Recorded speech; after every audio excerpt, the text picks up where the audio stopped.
स्वार्थ से जुड़े कर्म आपको दुनिया में कैद करते हैं। व्यक्तिगत लाभ के बारे में नहीं सोचे और निस्वार्थ भाव से काम करें। अपनी इच्छा शक्ति से खुद को नया आकर दो, अपने आप को कभी स्व इच्छा से नीचा मत होने दो। बुद्धिमानी तुम्हारी चेतना को एकीकृत करती है और कर्म के फल के प्रति आसक्ति को त्यागने में मदद करती है।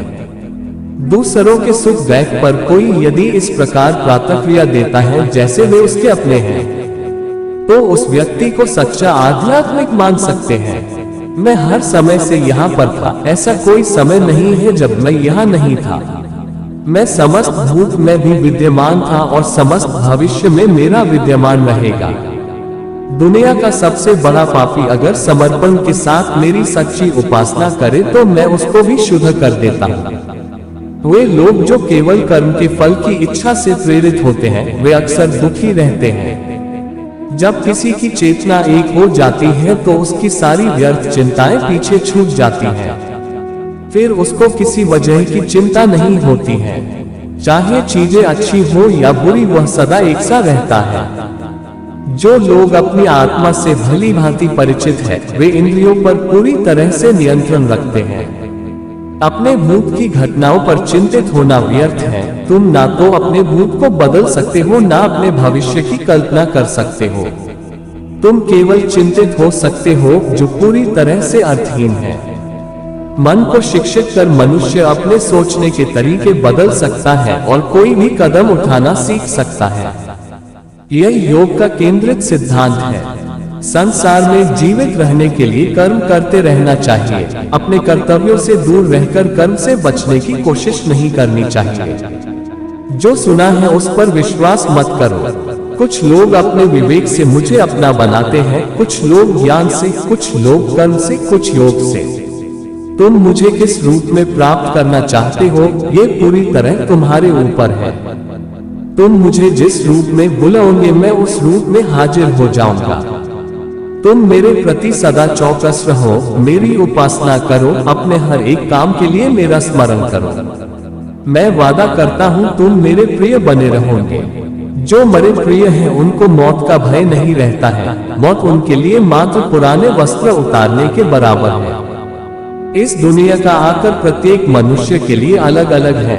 मनुष्य अपने सोच और कर्म से इस दुनिया का आकर निर्धारित करता है। अपरिपक्व लोग सोचते कि ज्ञान और कर्म अलग अलग हैं, लेकिन बुद्धिमान उन्हें एक ही मानते हैं। मनुष्य अपने कर्म ज्ञान के अनुसार ही करता है। मृत्यु के समय आत्मा केवल देह को त्यागती है, अपना अस्तित्व नहीं। इसलिए मृत्यु को लेकर कोई भय पैदा मत करो। गीता का सार यह है कि प्रत्येक प्राणी में विराजित ईश्वर को देखो और उसके अनुसार अपने कर्म करो। गीता कोई आज्ञा की पुस्तक नहीं है, बल्कि विकल्पों की पुस्तक है। जब मनुष्य सांसारिक विषयों के बारे में सोचता है तो आसक्ति आ जाती है। आसक्ति से इच्छा उत्पन्न होती है, इच्छा से वासना उत्पन्न होती है, वासना से क्रोध के बादल उमड़ पड़ते हैं। इसलिए ध्यान को सांसारिक विषयों से हटाकर कृष्ण में लगाओ। वो सभी चमकदार वस्तुओं में प्रकाश के स्रोत के रूप में स्थित है। वो सभी प्रकार के अंधकार से परे और अव्यक्त है। वह ज्ञान का विषय है और वही ज्ञान का लक्ष्य है। वह सबके हृदय में विराजमान है। तुम उसी को देख पाते हो जो तुम हो और तुम वही जो तुम देखते हो। मैं सभी के घरों में निवास करता हूँ। मेरी ऊर्जा सभी जगह समान रूप से वितरित है। जो मुझे पहचान लेता है उसको मैं भक्ति रस प्रदान करता रहता हूँ। मैं सर्वनाश कर सकता हूँ। मेरे रुकने की वजह मेरे भक्त है। जिस दिन मेरे सभी भक्त मर जाएंगे मैं सर्वनाश कर दूंगा।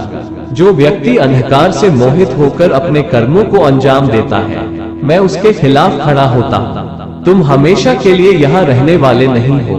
तुम्हारा जीवन बहुत सीमित है। जो मनुष्य यहाँ आता है वह अपनी क्षमता को तलाशने के लिए आगे बढ़ता है। ये गलत नहीं है अगर तुम निस्वार्थ भाव से अपनी गति करते हो। स्वभाव के द्वारा निर्धारित कर्तव्य का पालन करने से कोई पाप नहीं होता है। हम वास्तव में कभी दुनिया का सामना करते ही नहीं हैं। यहाँ रहकर हम जो भी अनुभव करते हैं वे हमारी इंद्रियां हैं। तुम केवल अपने कर्म पर नियंत्रण कर सकते हैं। तुम्हारे कर्म के परिणाम का तुम दावा नहीं कर सकते। हारने का डर, असफलता का भय, कर्मों के साथ भावना जोड़ना सफलता की सबसे बड़ी बाधा है। ये विचार मन को अस्थिर कर आपकी क्षमता को लुटता है।